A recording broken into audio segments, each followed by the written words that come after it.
Good morning to you. Today is Thursday, 16th of July, 2026. My name is Francisco Gaffney, and this is my daily streaming all about governance, risk, compliance, and advisory boards. Yesterday, we dealt with the part of the machine that keeps the company safe. That is the system, which is the bottom of the model that we have in front of us today, which is the controls, the resilience. And today we're going to move to the left-hand side of the advisory board operating model, which is the edge or your company edge. That's the transformation, the reinvention, the innovation, what makes your company relevant for not only for today's market, but also for next 2 years, 3 years, 5 years. And it's very important because the job or the work starts now. So this is where many times leadership are split. Some people say about move faster, others say protect the core. Yes, and both have advantages and disadvantages, but we are going to look at this today from the lenses of the growth of the company. So both, by the way, both sides are right, and both sides has or are dangerous if you may, if left alone, because transformation is not about just changing everything. And this is a big mistake that sometimes you see in companies. They say, we're going to change everything. And there are so many projects at the same time that people get confused, frustrated, and pretty much drop the ball, as they say, because they say, well, I don't know what are we doing anymore. This is not the company that I came 2 years ago, 1 year ago, 5 years ago. This is a completely different company. I don't recognize the people, the organization, the strategy anymore. So what it is about changing the right things in the right order at the right time and speed, right? So bear in mind this concept, changing the right things in the right order at the right speed and time, right? Because you cannot do everything at the same time, going along, because at the same time you have to run the business. So it's very, very busy and very strenuous activities. It's training to do these things without having a very good plan before even launching the test module. And this is another mistake. It's not all in. You have to test certain portions and then you start to roll into the different places. Now, edge, what I try to say, means the company sees change early, acts before it has to, and does not wait until the pressure removes its choices, right? So that's what I mean with edge. When you create environment or you adapt to the environment as a response, not as a reaction, because when you react, pretty much it's a journey process. So something happened, you react. But a response is something when you kick something, and particularly if you are very, very well trained to kick something, you can do very, very good things in terms of the precision where you are kicking and where you're putting that ball, right? So it's a games analogy, if you may. So let's take a look at three problems with this. Problem number one is that the pressure to change is real. Why I'm saying this? Because technology is moving, customer expectations are shifting, skills are changing, productivity pressure is rising. So the company may still be making money, right? So the revenue is still coming in, the company is still prosperous, etc., etc. But that doesn't mean that the current model is safe for the coming future. The problem number two is that change now comes with more scrutiny. Leaders are not only asked to move faster, they are asked to explain how much change the business can tolerate, right? So it's like a different exercise that used to be before.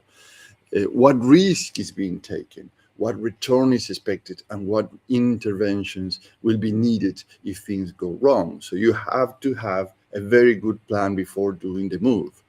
Problem number three is that the people side is now strategic, even more than ever. Transformation is not only system and technology. Change roles, judgment, culture, skills, career path, and leadership behavior. If the board treats people as an afterthought, well, transformation slows or literally breaks. So in other words, imagine this and have this picture. So reinvention is less like a flipping a switch, like a turn on and off a light.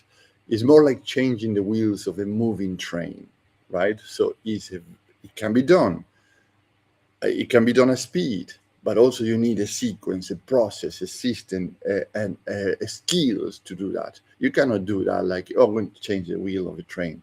And I put a train because actually I think that clearly represents how heavy, difficult, and monstrous activity could be that with a moving train, right? Anyway, particularly for the tonnage that you see, there's this big carriages and machines that are very, very tons and tons and tons of steel and vapor. Anyway, so as a board advisor, what I would propose to consider is the following. The first thing, separate the core from the edges, right? Protect what already works. Do not put the crown jewels in the first trial run. Create a place where new ideas can be tested without risking the whole business. So the core keeps the company steady, but the edge tests where the future value may come from. The second thing to suggest is use the advisory board operating system, the model that we have in front of us, the asset lens properly. When we are talking about edge on this left hand side of the model, we look at strategy, performance, and brand. And let me explain a little bit how that works. The strategy chooses where to move. The performances proves whether the move is working, right? Is working or not working.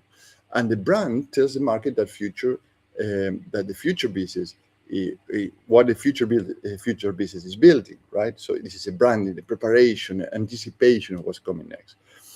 If you isolate things, for example, if you only work on the strategy, you get a big talk, right? So it's a big plan, nice presentations, everybody involved, but actually nothing happens. So if you only measure the performance, the risk is efficiency decline, because actually you are so obsessed with the performance, actually people start to get like, I don't know what I'm doing anymore. And if you only talk about the brand, you get the stories, but where is the delivery? Where people want to see if you let's say that you put a very enticing story, a very attractive story, and people go like, yeah, I love that.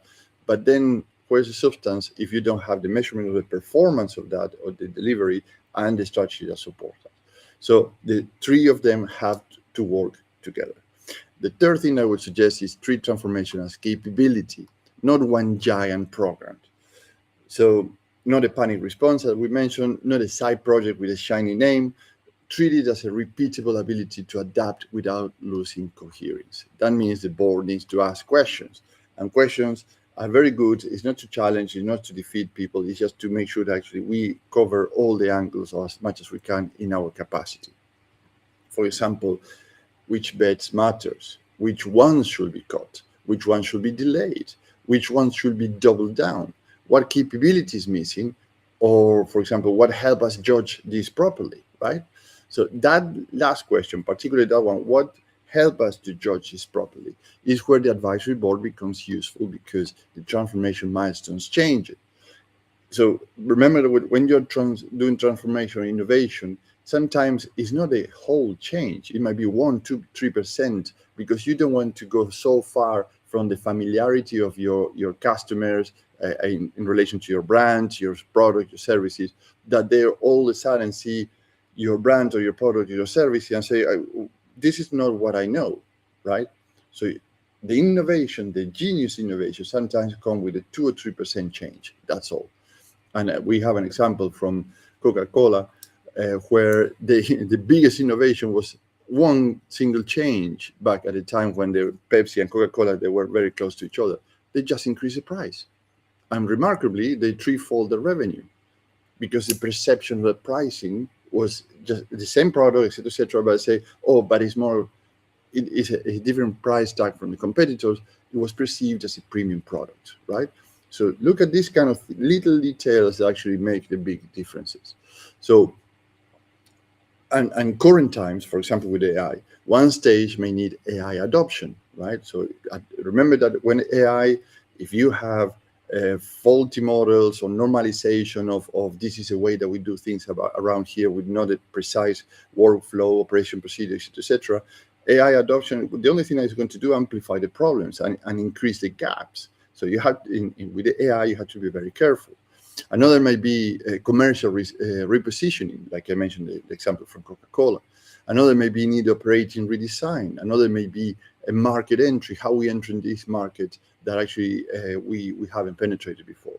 And another may need a performance improvement. So how good are we doing? So the capability should match the milestones in terms of the thinking, the advising, the execution. Not every transformation problem needs the same advisor, by the way. Not every stage needs the same board shape.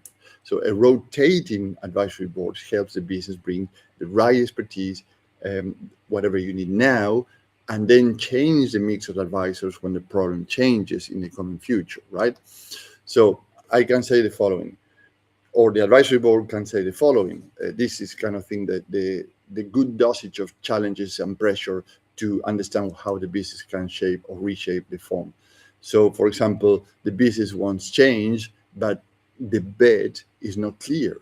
So then what do you do in those cases? Or maybe the core is protected, but the edges is not being tested properly. So you need to test the edges of the core business.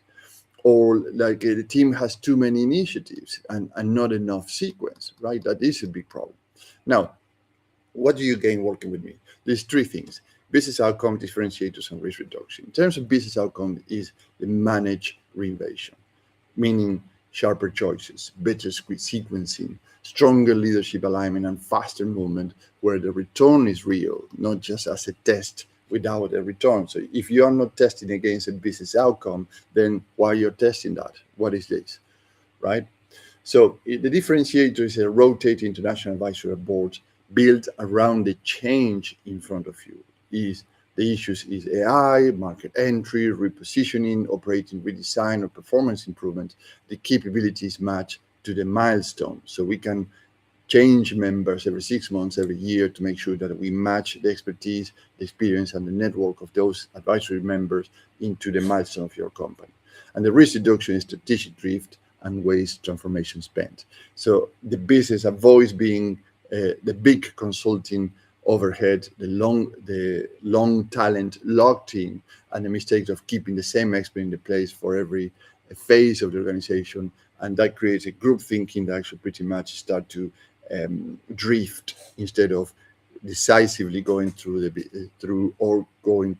towards business outcomes.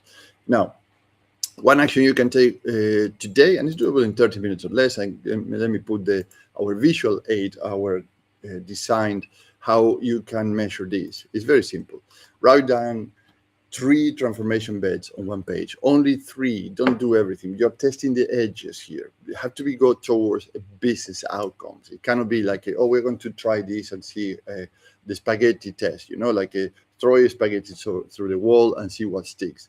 That's a good idea sometimes, but actually it's better idea to say this is a business outcome. So what we should test against that business outcome, and then decide what to cut, what to delay, and what to double down with, right? So in that order, so you can start to understand and have a better idea what your strategy and your transformation is going through.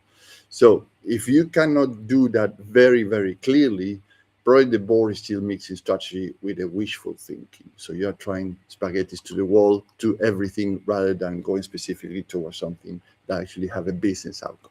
So let's pause it here for today and reconvene tomorrow, because tomorrow we'll bring the whole week together. So scaling, capital controls, and reinvention only work when the board has a way to join them into one operating system, which is the model that I presented earlier.